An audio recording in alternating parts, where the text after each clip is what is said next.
APMDC తన ఖనిజ సంపదను మరోసారి తాకట్టు పెట్టిందని మాజీ మంత్రి వైఎస్ఆర్సీపీ నేత బుగ్గన రాజేంద్రనాథ్ రెడ్డి స్పష్టం చేశారు. ఏపీ ప్రభుత్వం నిన్న 5,500 కోట్లు అప్పు చేయడానికి వెళ్లిందనే విషయాన్ని ఆయన తెలిపారు. ఈ మేరకు చంద్రబాబు ప్రభుత్వంపై బుగ్గన ధ్వజమెత్తారు. ఆస్తులను గాని మద్యం ఆదాయాన్ని గాని తాకట్టు పెట్టడం లేదని చంద్రబాబు గతంలో చెప్పారు. కానీ ఇప్పుడు చేస్తున్నదేంటి? అప్పు చెల్లించకపోతే నేరుగా రాష్ట్ర ఖజానా నుండే తీసుకునేలా అప్పుల వారికి అధికారం కట్టబెట్టారు. అసెంబ్లీ ఆమోదం ఉంటే తప్ప నిధులు డ్రా చేయడానికి వీల్లేదు. కానీ చంద్రబాబు రాజ్యాంగాన్ని ఉల్లంఘించి తప్పుడు పనులు చేస్తున్నారు. ఈ వ్యవహారం కోర్టులో ఉన్నా మళ్లీ అప్పుల కోసం రాజ్యాంగ ఉల్లంఘన చేశారు. 191,000 కోట్ల రూపాయల విలువైన 436 గనులను యథేచ్ఛగా తాకట్టు పెట్టేశారు. ప్రైవేట్ పార్టీకి వెసులుబాటు కల్పించడం దారుణం. మా హయాంలో అప్పు చేస్తే రాష్ట్రం శ్రీలంక, వెనిజులా అవుతోందంటూ విష ప్రచారం చేశారు. మరి మా హయాంలో 13% అప్పులు చేస్తే చంద్రబాబు హయాంలో 27% అప్పులు చేస్తున్నారు. మరి అప్పుడు మాట్లాడిన వారంతా ఇప్పుడు ఏమయ్యారు? చేసిన అప్పులన్నీ ఏమవుతున్నాయి?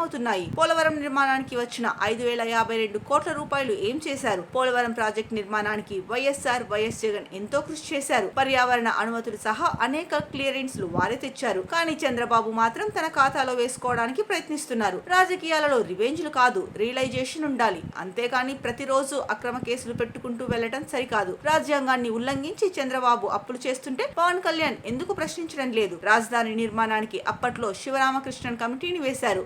రాష్ట్రమంతటా తిరిగి అభిప్రాయాల సేకరణ చేశారు. కానీ ఆయన రిపోర్టును పక్కన పెట్టి 1,500 ఎకరాల్లో రాజధాని కడతామని చంద్రబాబు చెప్పారు. ఆ తర్వాత 35,000 ఎకరాలను సేకరించారు. అసలు రాజధాని కట్టాలనుకుంటున్నారా? నగరాన్ని నిర్మించాలనుకుంటున్నారా? పచ్చని పొలాలను పాడు చేస్తున్నారని బుగ్గన మండిపడ్డారు. మీరు 2014 నుంచి 19 పరిపాలన చేసి మీరు దిగిపోయే నాటికి 3,90,247 కోట్లయింది.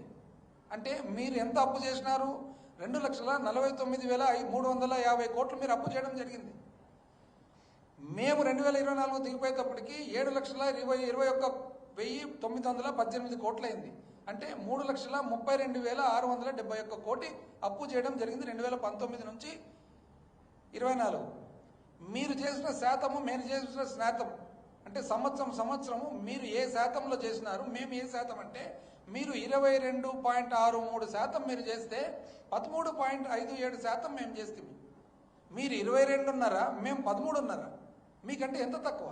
అప్పు అప్పు అప్పు. అసలు శ్రీలంక మీరు పెట్టిన ఫిగర్స్ కాదండి, బడ్జెట్ ఫిగర్స్. 10 లక్షల కోట్లను ఒకసారి, 12 లక్షల కోట్లను ఒకసారి, 14 లక్షల కోట్లు ఒకసారి. మట్కా నంబర్లం అది ఏది నోటుకు వస్తే అది. ఇప్పుడు ఎక్కడ పోయినారండి అందరూ? ఇంతమంది మేధావులు ఉన్నారే.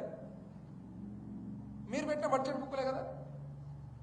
ఏమన్నంటే మేము సంపద సృష్టిస్తాం. అబ్బా ఎంత బ్రహ్మాండంగా సంపద సృష్టిస్తున్నా అండి. సంవత్సరం పాలన అయింది కదా. సంవత్సరం పాలన తర్వాత చూస్తే మీ సంపద సృష్టి రాష్ట్రానికి వచ్చిన పన్ను ఆదాయం లెక్కేస్తే 2023-24 మా చివరి సంవత్సరంలో రౌండ్ ఆఫ్ చేసి చెప్తే అంటే 85,922 కోట్లు. మేము రౌండ్ ఆఫ్ చేసి 86,000 కోట్లు అనుకుందాం. 86,000 కోట్లు మాకు సంపద వస్తే, మాకు ఆదాయం వస్తే మీకు ఎంత వచ్చిందండి? 89. అంటే ఎంత? 4%. అంటే మీరు పెరిగినది 4%.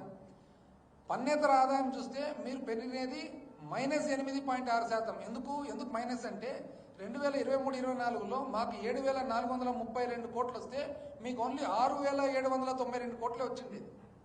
టోటల్ పన్ను ఆదాయం అంతా లెక్కేసుకుంటే మాకు 93,354 కోట్లు వస్తే మీకు 96,227 కోట్లు. అంటే ఒక సంవత్సరం మీద, మా చివరి సంవత్సరం మీద మీ చివరి సంవత్సరం కేవలం 3% పెరిగింది. కేవలం 3%. అప్పు ఎంత పెరిగిందండి? మా చివరి సంవత్సరం 62,720 కోట్లు అప్పు చేస్తే మీరు 81,597 కోట్లు చేసినారంటే 30% అప్పు పెంచినారు. మూలధన వ్యయం, క్యాపిటల్ ఎక్స్పెండిచర్ లేదు, మూలధన వ్యయం లేదని మీరు అన్నారు కదా. మీది లెక్కేస్తే మా చివరి సంవత్సరంలో 23,330 కోట్లు అయితే మీ ఫస్ట్ సంవత్సరంలో 19,170. అంటే మీరు -17 అంటే -18% మైనస్లో ఉంటారు కదండి. అంటే మీరు రాష్ట్ర ఆదాయం వచ్చేసి 3% పెంచినారు మా చివరి సంవత్సరం మీద మీ చివరి సంవత్సరం. అదేవిధంగా అప్పు చూస్తే 30% పెంచినారు, మూలధన వ్యయం చూస్తే -18% పెంచినారు. ఇదే మాట చూద్దామండి. మా చివరి సంవత్సరం అంతకు ముందు సంవత్సరం మీద లెక్కేస్తే 2022-23 పన్ను ఆదాయం వచ్చేసి 77,800 కోట్లు. అదేవిధంగా 23-24 లెక్కేస్తే 86,000 కోట్లు అందాజు. అంటే 10% మేము పెంచినాం. పన్నేతర ఆదాయము 5,400 కోట్లు 2022-23 అయితే 2023-24 వచ్చేసి 7,430 కోట్లు. అంటే 37% పెరిగింది మాకు. టోటల్ పూర్తిగా రాష్ట్రానికి వచ్చిన ఆదాయము 2022-23లో 83,200 కోట్లు అయితే 2023-24లో 93,354 కోట్లు. అంటే ఎంతండి? 12%. మీరు ఎంత పెంచినారు? మీరు 3% పెంచినారు, మేము 12% పెంచినాం. మా చివరి సంవత్సరం 12% అంత ముందు సంవత్సరం మీద పెరిగితే మీరు పోయిన సంవత్సరం 3% పెంచినారు. మా అప్పు ఎంతండి? 52,528 కోట్లు ఎప్పుడు 2022-23 అయితే 23-24 వచ్చేటప్పటికి 62,720 కోట్లు. అంటే 19% పెరిగింది. మాది 19% అప్పు పెరిగితే మీరు 30% అప్పు పెంచినారు. మాది ఆదాయం 12% పెరిగితే మీరు 3% పెంచినారు. మూలధన వ్యయమేమో 18% మైనస్ వచ్చింది. కానీ మీరు చెప్తారు ఇప్పటికి కూడా మీరు సంపద సృష్టిస్తారు అని. ఇంకా ఏం చెప్పాలంటే ఎక్కడ మేధావులంతా? ఏదన్నా ఫిగర్ ఏదైనా తప్పుంటే చెప్పండి. మేధావులందరూ కూడా రాష్ట్రంలో ఇంతమంది శ్రీలంక వెనిజులా కంబోడియా అని చెప్పిన వాళ్ళందరూ ఇవన్నీ మీ బడ్జెట్ బుక్లో నుంచే కదా మేమన్నా సృష్టిస్తున్నామా? నిన్న చివరకు ఎక్కడ పోయినాయి డబ్బులు అని అసలు ఆశ్చర్యం ఉంది మాకు. ఇప్పుడు 2,348 కోట్లు కేంద్రం ఇచ్చిందనమాట. ఇది ఎందుకు ఇచ్చింది? ఇది కేవలం మేము పోయి తెచ్చినందుకు. మేము పోయి ఎన్నికల ముందర అంతా రెడీ చేసి పెట్టి క్యాబినెట్ దగ్గర ఉంది. ఎన్నికలు అయిన తర్వాత అప్రూవల్ అయింది. తెచ్చినది మొత్తం మేమే. నేను మొత్తం డేట్లతో పాటు చెప్తాను. ఇప్పుడు 2,348 కోట్లు వచ్చింది. 2,348 కోట్లు వస్తే వీళ్ళు ఏం చేసినారు? అక్టోబర్ 9 వస్తే జనవరి 12, 2025 వరకు ఆ డబ్బులు ఒక ప్రత్యేకమైన అకౌంట్లో పెట్టమన్నారు. కేంద్రం ఏమనిందంటే మీరు వాడుకోకూడదు, ఇది కేవలం పోలవరంకే, ఇది మీరు ఒక ప్రత్యేకమైన సింగిల్ నోడల్ ఏజెన్సీ అంటారు దాన్ని, SNA అంటారు. అంటే ఒక ప్రత్యేకమైన అకౌంట్ ఓన్లీ ఆ పనికి మాత్రమే దాంట్లో పెట్టాలంటే వీళ్ళు ఏం చేసినారు?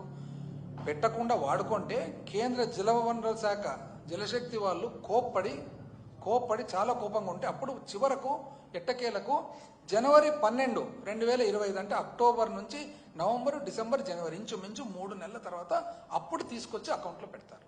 అయిపోయింది. రెండో విడత ఎప్పుడు వచ్చింది? మార్చి 12 వచ్చింది. మార్చి 12, 2025లో రెండో విడత ఎంత? 2,705 కోట్లు.